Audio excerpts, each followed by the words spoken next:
Hey, good morning, guys. It's Michael again here at Grower Solution. Here lately, guys, we've been receiving a few questions about our low sidewall wind bracing.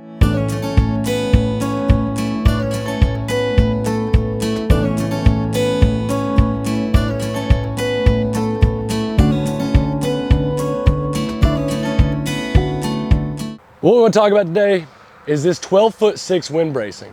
And you'll notice that it goes across the first 3-4 foot gaps here. That's going to leave you right at 12 feet. The angle should eat up our other 6 inches. If you notice down here on the low side, we do hang over that last ground stake, that 4th ground stake, just a little bit.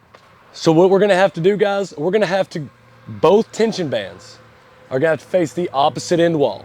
So whichever end wall you start on with your wind bracing for your high side of the wind bracing, you want to be at the very top of your ground stake there with the tension band facing the opposing end wall.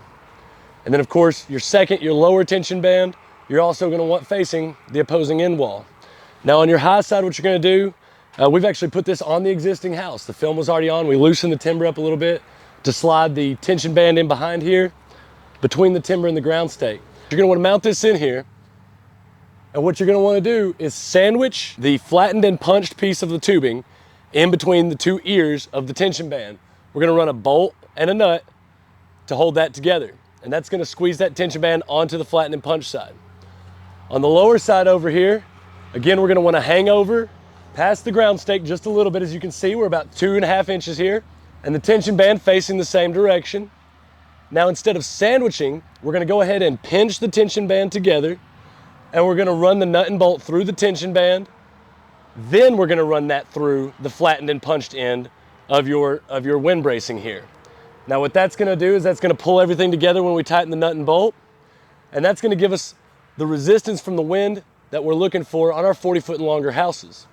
All right, guys, now again, this is our 16 by 16 low sidewall house. So we want to cover about, we've got our tension band on now. We've got our nut and bolt here is just hand tight. It's just holding it together. Now this house is not going to keep this wind bracing. It's not long enough to actually run that across. It would cross in the middle and wouldn't work out. So I'm not going to permanently mount this.